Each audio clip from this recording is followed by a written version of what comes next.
In this video, we will talk about the Intermediate Value Theorem, or IVT for short. So the theorem says, suppose f is continuous on the closed interval from a to b, and let n be a number that is strictly between f of a and f of b. Okay, so before I state the rest of the theorem, I'm going to start to draw a picture. And let's draw some axes. And on these axes, I'm going to draw the graph of some continuous function, y equals f of x. So let me label a and b on the x-axis, and at a, maybe the y value is up here, and that y value is f of a, and maybe at b, the point is down here, and that y value I'll call f of b. So what it's saying is I need to draw a continuous function on that whole closed interval, and n needs to be a number that's strictly between those two y values. So I'm just going to label some y value here and call that n, something between f of a and f of b. And I'm going to draw a horizontal line through that point on the y-axis. What the theorem then says is, well, then there exists a number c in the open interval from a to b such that f of c equals n. What that's saying is, if I try to now draw my function, no matter how hard I try, at some point, it's got to cross that line. It's got to cross that line where y equals n. As long as my function is continuous, like it is here, that has to happen. In fact, maybe my function will cross the graph multiple times. Sorry, maybe it'll cross that line multiple times. Like this one crosses it 3 times. Okay, and I'm going to call one of these places where it crosses, I'm going to call that x value c. That's the c that it talks about in this theorem. Okay, so there is at least one point where the graph crosses that horizontal line y equals n. Okay, in this picture there were 3 places. So what if my function f is not continuous? What if it is not continuous on the closed interval from a to b? Okay, so I'm going to draw 2 pictures. So I'm going to draw one picture and then another picture. All right. So let me label a and a b, a and a b. And maybe let me let f of a and f of b both be positive in this picture. So this will be f of a, and this will be f of b. And let's label some y value between these two at n.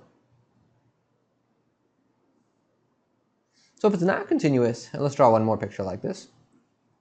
Okay, so let me draw this y value, I'll label it as f of a, and then I'll put a point here. And that y value, let me call it f of b. And let's put a y value in between them and call that n. So if my function is not continuous on that whole closed interval, then I could have a situation where my function sort of jumps down, and then it never touches that line y equals n. But it could also have a situation where it does cross it, and then maybe it picks back up, and then it does that sort of thing. So it could still cross that line y equals n. So if my function is not continuous, my graph may or may not cross y equals n. It could cross it, but it could also not cross it. In other words, all bets are off in terms of this theorem. I can't say that this conclusion that there is a number c in my open interval from a to b, such that where that function's value, y value, is going to be n, I can't definitively say that that has to happen if my function is not continuous. It might happen like it did in the second graph, but it also might not, like in the first graph. All right, so let's do an example. This says, show that there is a root of the equation e to the x minus x squared minus 1/2 equals 0. So when the problem says the word root just means a solution to the equation. So there's some number x I can plug in here that would make this whole left-hand side equal 0. And when it says to show that there is a root, this is just another way of saying show that there's at least one. Trying to show there's at least one root for this equation. All right, so the idea is I'm going to let this whole left-hand side be f of x. So I'm going to call that my function. Let's let f of x be equal to e to the x minus x squared minus 1/2. And what I'm trying to show is that this function has the y value 0 somewhere. So my goal to be able to do that is to find numbers. Find numbers a and b such that f of a is greater than 0 and f of b is less than 0. So I need to find some numbers, one that has a positive y value and one that has a negative y value. Because if I draw a picture of this, if I draw some axes, and let's say a is the smaller of the two, so maybe a is smaller and then b is after that. So if f of a was positive and f of b was negative, as long as my function is continuous, and it turns out this one will be, because it combines an exponential function, e to the x, with this polynomial function that comes after that, it'll be continuous everywhere. Somewhere it's going to have to cross that x-axis. That's where the y value is going to be equal to 0. So this is where a root is going to occur. All right, so now we have to try to find these inputs. One that's going to make my function positive, one that's going to make it negative. So usually, to do this, we try plugging in some smallish numbers or some nice numbers, things that are just easy to plug into this function. And I would say 0 is going to be easy to plug into this function. It'll give me e to the 0 minus 0 squared minus 1/2. E to the 0 is 1, so we get 1 minus 1/2, which is just positive 1/2, and positive 1/2 is greater than 0. Okay, so we have found a number, 0, that I can plug in to get a positive y value. Now I just have to find a number that I can plug in to get a negative y value. Okay, so let's maybe try plugging in 1. That'll give me e to the 1 minus 1 squared minus 1/2. So this is going to be e, and then minus 1 minus 1/2 is going to be minus 3/2. The number e is approximately 2.7, and then 3/2 is equal to 1.5. So when I subtract these two, this is going to be positive. It's going to be about 1.2. So unfortunately, 1 didn't get the job done. Let's try something else. Let's try something a little bit, So this is where a little bit of kind of logic and knowledge about the function comes into play, because e to the x is an exponential. Exponentials in general, as x gets bigger, grow a lot faster than polynomials like x squared, this minus x squared minus 1/2. So if I were to plug in bigger and bigger numbers, the e to the x would end up being larger overall. Okay, and that would likely give me things that are positive. And I don't want to get things that are positive because I already have that. So let's try plugging in a smaller number, like a negative. Let's plug in -1 to get e to the -1 minus -1 squared minus 1/2. So e to the -1 is 1 over e. And then after that, we'll have minus 3/2. Okay, so 1 over e is going to be less than 1. And then 3/2 we already know is 1.5. So when I subtract these, this is going to be less than 0. It will be negative. So we're ready to state our conclusion. So I need to explain that my function is continuous, since f is continuous. Now this function is actually continuous everywhere, because the pieces, that exponential and that polynomial function, are going to be continuous everywhere. And so when I add or subtract them, it's going to be continuous everywhere. It is going to be continuous on the interval we care about, which in this problem is from -1 to 0. The other key part to it was when I plugged in -1 into my function, that was less than 0. And when I plugged 0 into my function, that was greater than 0. So one of these outputs was negative, the other output was positive. So by IVT, by the Intermediate Value Theorem, there is a number.